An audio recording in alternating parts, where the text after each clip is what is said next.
It is Conrad Fisher welcoming you to your educational destiny. I'm the Chairman of Medicine for Kaplan Medical, and I'm the Associate Chief of Medicine for Education at SUNY Downstate School of Medicine. We have the newest, the best, the most beautiful educational materials you have ever seen anywhere on the planet. The medical schools have lost the initiative in medical education. They are no longer at the edge. We are. Come with us, and we're going to give you all the answers. Introduction to antibiotics. Welcome to infectious diseases. Isn't it nice to feel current? Well, the first thing is, what are the antibiotics to treat staphylococcal and streptococcal infections? Introduction to antibiotics. Well, let's look over here. Introduction to antibiotics says this. The most common organism causing osteomyelitis in 1891 was Staph aureus. The most common organism to cause osteomyelitis in 1941 was Staph aureus. And the most common infection to cause osteomyelitis in the year 2007 is Staph aureus. So that means the organisms that cause disease don't change, but the antibiotics that go with those infections do change. Organisms don't change, but the antibiotics do. Got a lot of updates, a lot of new things since last time this tape was done, and we are going to be also au courant, very current today, I think so. So that means when we're talking about staphylococcal and streptococcal infections, we're talking about Staph aureus or Staph epidermidis. The answer is Staph aureus. Staph epidermidis. Staphylococcal epidermidis is only a problem in some things that go through the skin. I have catheter sepsis going through my skin. Puts the bacteria, and you don't know the shape I've been in. I've got a prosthetic joint. A prosthetic what? A prosthetic joint, a prosthetic valve. Both of these do the same thing. Prosthetic joint, prosthetic valve. You could have staphylococcal epidermidis infections. Remember, Staph epidermidis lives on your skin. It doesn't go inside unless you force it there with a knife or a needle. So that means Staph epidermidis is the infection with catheter infections, with people who are on dialysis, because you have to go through the skin to do dialysis, and through the skin to put in a catheter, and through the skin to put in a prosthetic joint, and go through the skin to put in a prosthetic valve. That means Staph epidermidis does not cause infections unless you have broken the integrity of the skin. Neurosurgical Staph epi in your CSF. Neurosurgical staphylococcal epidermidis in your CSF. When we're talking about staph and strep, we mean Staph aureus osteomyelitis, Staph aureus regular endocarditis, Staph aureus skin infections, Staph aureus bone infections, Staph aureus septic arthritis, Staph aureus for bone and heart and skin and joint, bone and heart and skin and joint, and bone and heart and skin and joint. Staph aureus. Now, which streptococcus are we talking about for infections? Mostly we mean strep pyogenes. Strep pyogenes. Strep pneumonia is in the lung, strep viridans is in the heart. Strep pneumonia is in the lung, strep viridans is in the heart. Strep pneumonia is a respiratory pathogen. Strep pneumonia is a respiratory pathogen, bronchitis and pneumonia. Viridans group strep is only in the heart. We got a 62-year-old little old lady who has had a fever. She has no murmur, and because of this fever she gets some blood cultures, and the blood cultures grow viridans group strep. And the question is, what would you do next after starting antibiotics? You start antibiotics, what would you do next? And the answer is, what would you do next? Viridans in the blood? Viridans in the blood, what would you do? You would get an echocardiogram. Why, you would get an echocardiogram. You would get an echocardiogram. Because what else does viridans group strep cause except endocarditis? What else does viridans group streptococcus cause except endocarditis? What else does viridans group strep cause except endocarditis? And the answer is nothing. What else does it cause except endocarditis? Nothing, nothing, nothing. The only significant disease it causes is endocarditis. Let's look at our enemy here. Look at this. These are the guys, streptococci. Look at that. Okay, look at this. Streptococci, gram-positive cocci in pairs. Gram-positive cocci in pairs. Gram-positive cocci in pair. Gram-positive cocci in pair. Gram-positive cocci in pair. Gram-positive coccus in a pair. E. coli, gram-negative bacteria, longer and pinker, longer and pinker. Gram-negative bacteria, longer and pinker, long and pink, long and pink. Anaerobes, could be any of them, could be. This is C. difficile, this is a gram-positive rod. It's a gram-positive rod. So what we have here is we have anaerobes, gram-negative bacilli, and streptococcus. So staph and strep means bone and heart and skin and joint, bone and heart and skin and joint. And when we have an infection with staph and strep, what antibiotics is the best initial antibiotic to use for staphylococcal and streptococcal infections? What is the best initial antibiotic to use? And the answer is oxacillin, cloxacillin, dicloxacillin, and ampicillin. Oxacillin and cloxacillin, cloxacillin and ampicillin. Oxacillin and cloxacillin, dicloxacillin and ampicillin. Ox, clox, dicloxacillin, amp. Ox, clox, dicloxacillin, amp. Same as it ever was, same as it ever was. What about methicillin? When are you going to use methicillin? When are you going to use methicillin? Methicillin. Methicillin. What would you use for methicillin-sensitive Staph aureus? Oxacillin. What would you use for methicillin-sensitive Staph aureus? Oxacillin. What would you use for methicillin-sensitive Staph aureus? Oxacillin. Well, why do we talk about methicillin-sensitive and methicillin-resistant? When do you use methicillin? Never. Then why do we call it methicillin sensitive? If you're not going to use methicillin, I don't know. You made a joke. That's because methicillin was the original name of the group. The original name of the group, okay? Okay, but we don't actually use methicillin. When we mean methicillin sensitive and methicillin resistant, we mean sensitive and resistant to ox, clox, dicloxacillin, NAF, ox, clox, dicloxacillin, NAF. Oh, why don't we like to use methicillin? Because I don't like to urinate eosinophils. I'm willing to do almost anything, but not pee eosinophils. Eosinophils, allergic interstitial nephritis.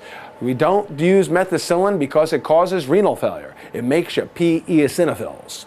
Now, what if you have a little rash to penicillin? A little rash to penicillin? The penicillin is giving me a little rash. Oh, what would you do? I would give you penicillin, but it's very rash of you. So what would we use if we had a little rash to penicillin? And the answer is, if we have a little rash to penicillin, we can use first-generation cephalosporins. Cefazolin, some of you may know that as Kefzol, Anflex, Ancef, Kefzol, Ancef.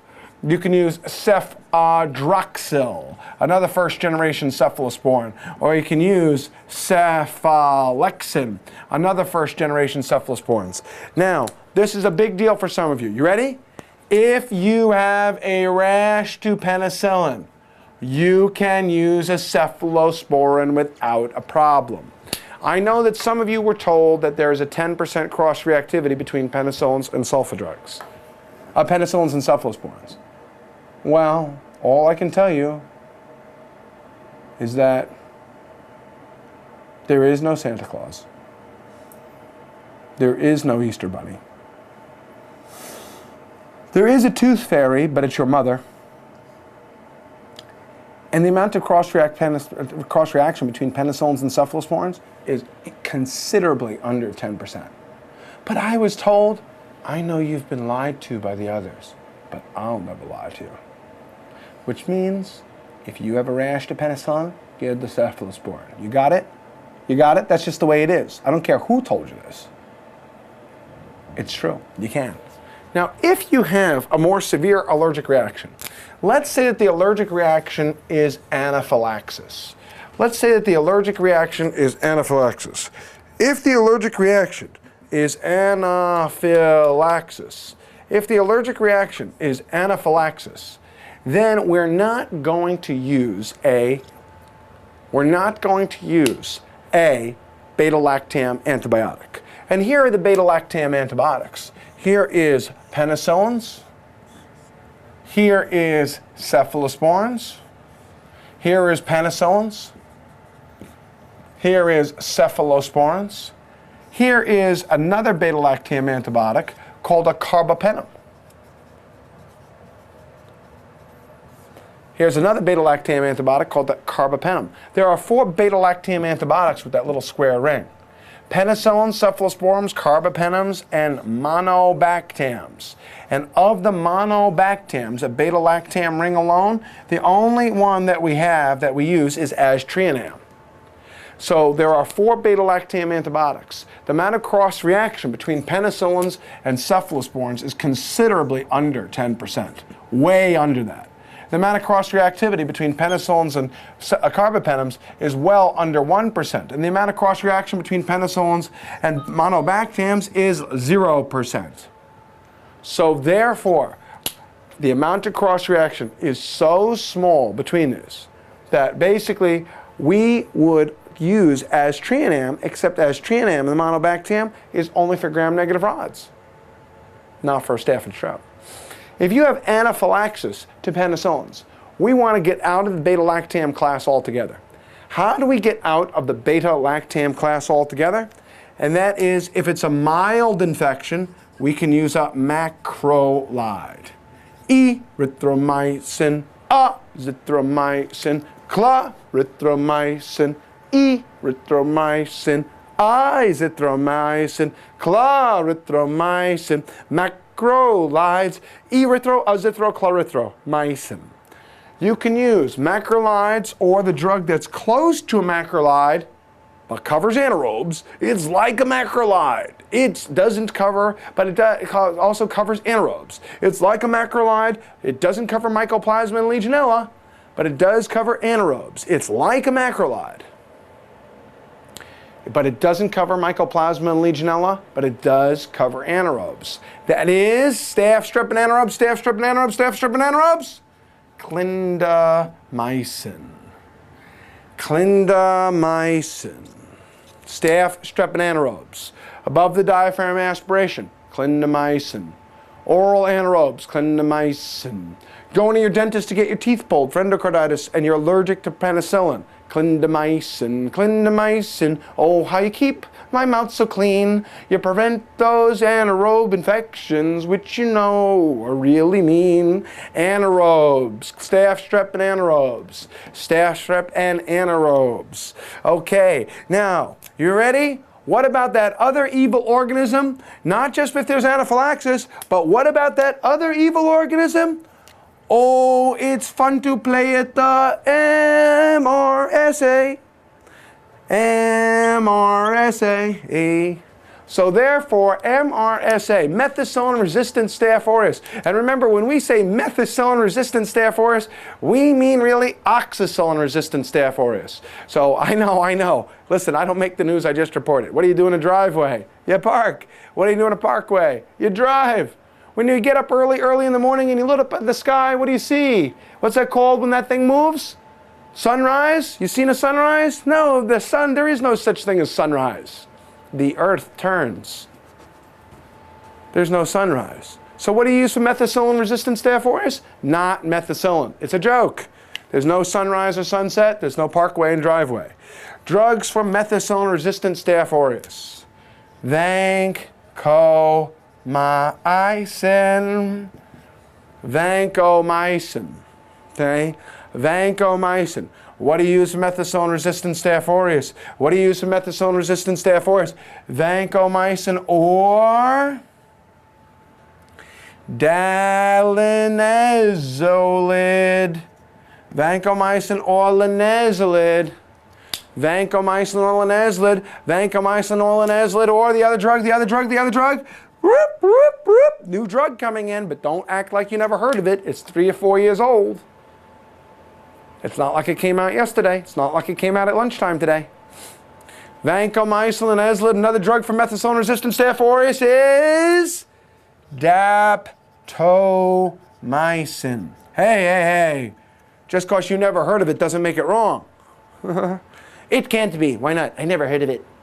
It can't exist. Why not? Oh, I never heard of it. Daptomycin.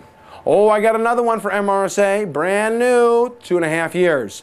Oh, another one, another one, another one, another drug for the MRSA. MRSA. It is, give me a T. Give me a I. Can you see this, cameraman? Can you see that down there? Give me a G. It's, I know what you want to say. You want to say Tigger. It's like Tigger, but it's not Tigger. And I love Tigger, because the wonderful thing about Tiggers, and Tiggers are wonderful things. The tops are made out of rubber. The bottoms are made out of springs. They're bouncy, flouncy, bouncy, flouncy, fun, fun, fun, fun, fun.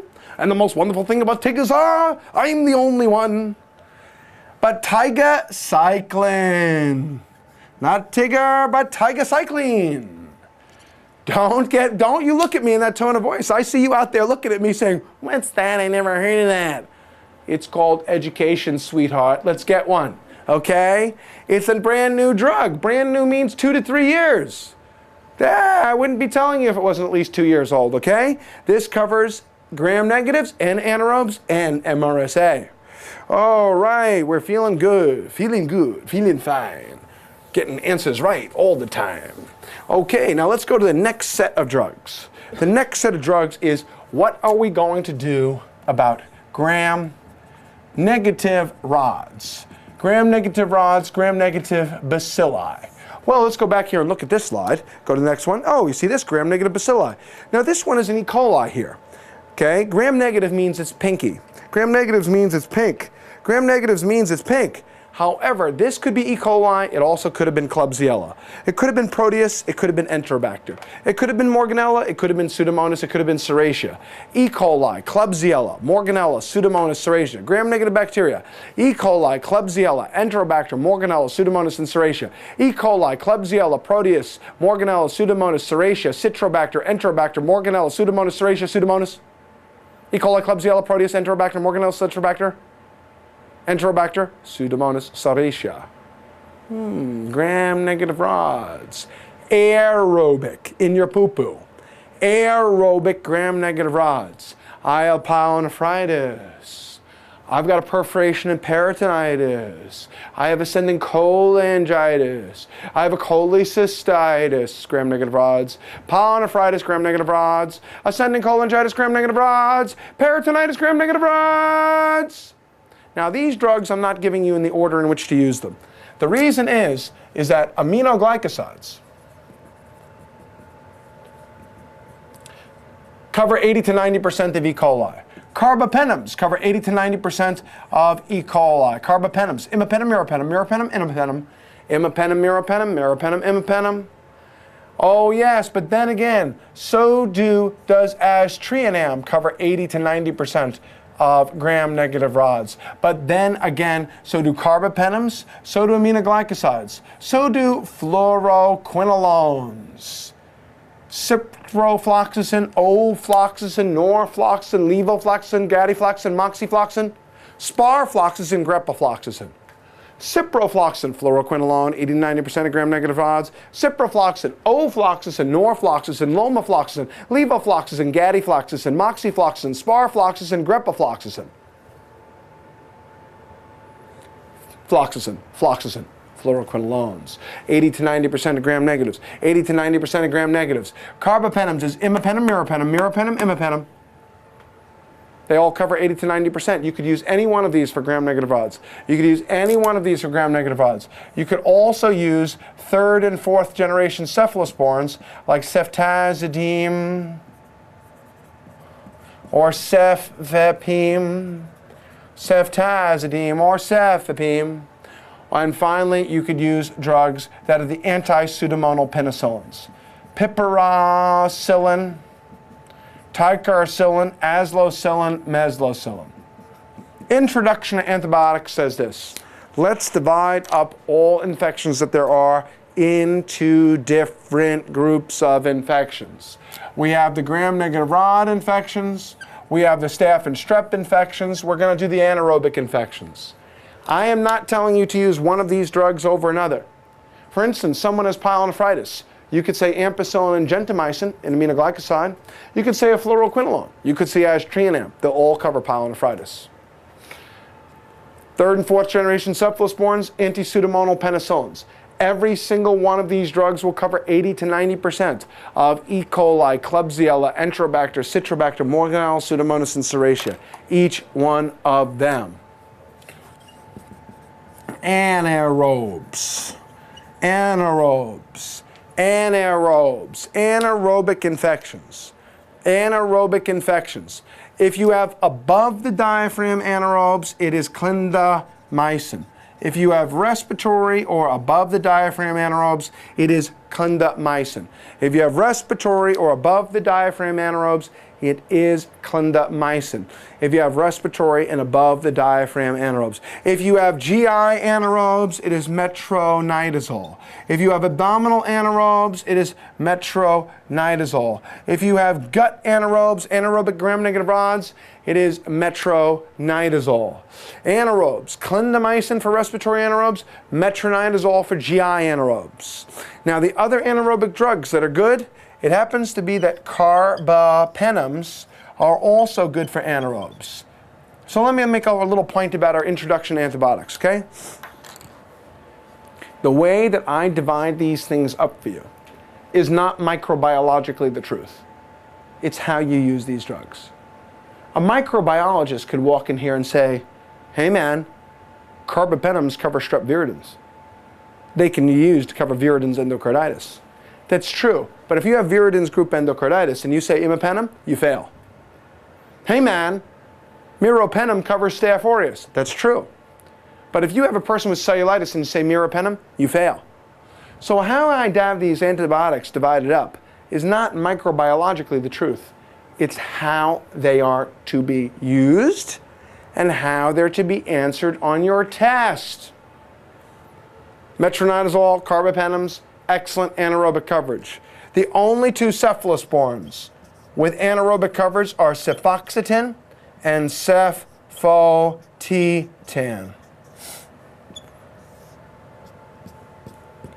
Cefoxitin and cefotitan. Cefoxitin and cefotitan. Cefoxitin and cefotitan are the only two anaerobic drugs in the cephalosporins. Now let's look at some oddball things, okay? Let's look at some oddball things. When is doxycycline going to be your answer? And the answer is chlamydia infections, rickettsia infections, chlamydia infections, rickettsia infections, early Lyme disease, like Lyme that just has a rash, a joint, or a facial palsy, a rash, a joint, or a facial palsy, chlamydia, rickettsia, Lyme. When are we going to say Bactrim, trimethoprim sulfamethoxazole? Trimethoprim sulfamethoxazole has very few specific indications. Now it's true that trimethoprim sulfamethoxazole, Bactrim, can be used for bronchitis. However, that's not the main place it's used, and it's not how it's worked. It may be approved for that, but it's not how we're going to use the drug. Where is it definitely always useful? Pneumocystis pneumonia, and for uncomplicated cystitis. Pneumocystis pneumonia and uncomplicated cystitis. Trimethoprim sulfamethoxazole. Let's divide up every antibiotic known to man and see how they are used. When is tetracycline the answer? And the answer is never. Tetracycline. Everywhere in your brain you might have tetracycline, you put in the word doxycycline. Tetracycline, not used. Doxycycline does the same thing, but only twice a day. When is griseofulvin the answer? Never. Griseofulvin, dead for years. Dead for years. Now, our last subject here is going to be the subject of beta-lactam, beta-lactamase inhibitor medications. Beta-lactam and beta-lactamase inhibitor medications. The problem with ampicillin is that ampicillin, although it may cover strep, like all penicillins, although it may cover anaerobes, like all penicillins generally, except the oxalox group, It doesn't cover any staphylococcus. So what we do to ampicillin to make it cover staphylococcus is that we add sulbactam. And when you add sulbactam to the ampicillin, it adds staphylococcal coverage. It adds staphylococcal coverage and expands the gram-negative coverage. It adds staphylococcal coverage and expands the gram-negative coverage. It adds staphylococcal coverage and expands the gram-negative coverage. It adds staphylococcal coverage and expands the gram-negative coverage. That's known as unison. Now you'll notice that I don't use a lot of manufacturers' names here. There's for two reasons. Number one, I'm not an advertisement for drug companies. Number two is you can't rely on trade names to be on the test, but you can always rely on generic names to be there. The second thing is this. You notice I never do doses. I don't do doses on antibiotics. First of all, if we had to, we'd commit suicide. The second thing is it's not tested. Now, the problem with amoxicillin is that amoxicillin does not cover staphylococcus. The problem with amoxicillin is it does not cover staphylococcus. So we add to our amoxicillin clavulanic acid. And when we add the clavulanic acid, it adds staphylococcal coverage and expands the gram-negative coverage. Amoxicillin and clavulanic acid is known as augmentin. Ready? Lo, in the beginning the world was without form and void, and in 1941 we have penicillin released for civilian use within what is still one lifetime. Still one lifetime, from beginning to end anyway.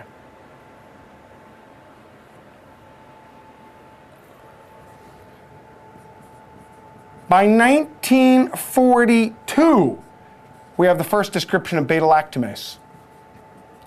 Wow.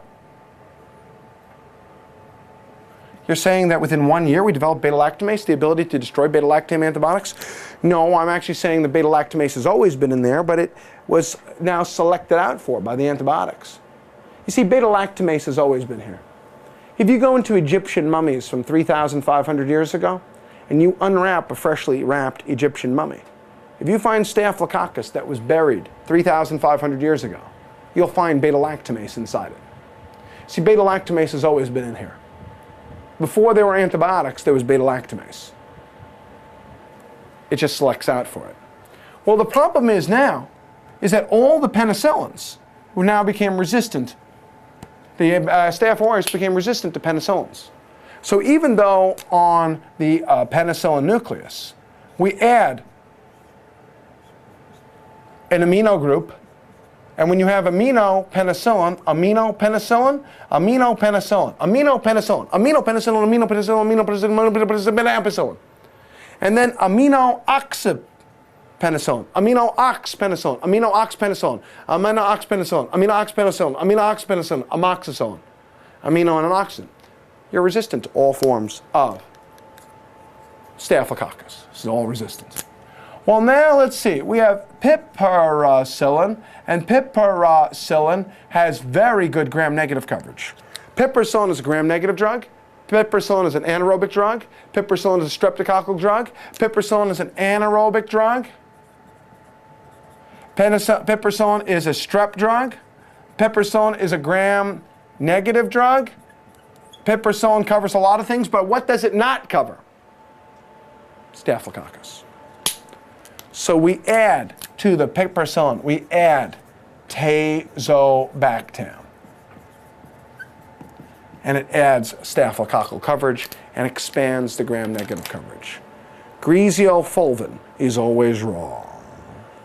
The initial therapy for staph and strep infections, oxacillin, cloxacillin, dicloxacillin, and nafcillin. Ox, clox, diclox, and naf for all staphylococcal infections. Ox, clox, diclox, and naf for all staphylococcal infections. If you're allergic to penicillin, you have a rash, use first-generation cephalosporins. Not a problem. First-generation cephalosporins. If you have anaphylaxis to cephalosporins, time to get out of the beta-lactam class.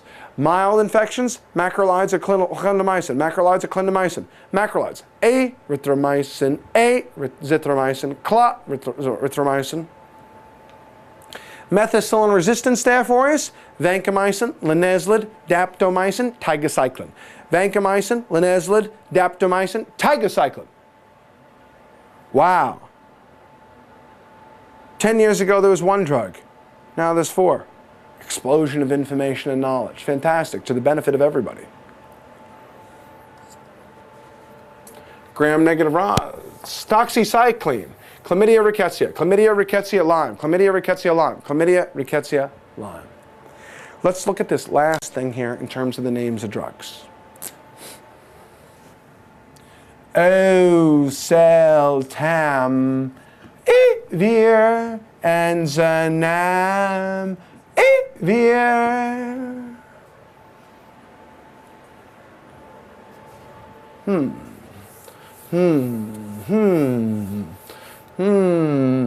Ritonavir and indinavir and sequinavir and nelfinavir and amprenavir and fosamprenavir and atazanavir. What do they cover? What do they cover? And the acyclovir and the valacyclovir and the famciclovir. IVIR. IVIR. IVIR. What organism does it cover? AVIR. AVIR. AVIR. What organism does it cover? O, famciclo, O, acyclo, O. When I think of the O, I think about, when I think about the O, I think about IVIR, IVIR,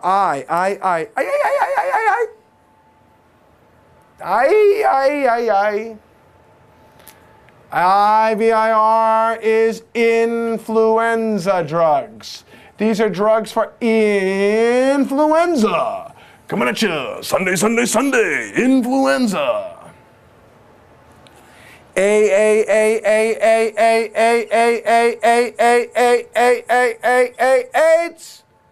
These are protease inhibitors. These are protease inhibitors, protease inhibitors. These are all protease inhibitors. A. Now, what about O?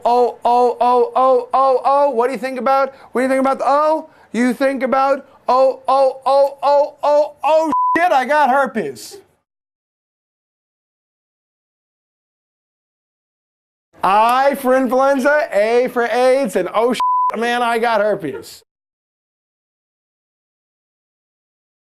That's it.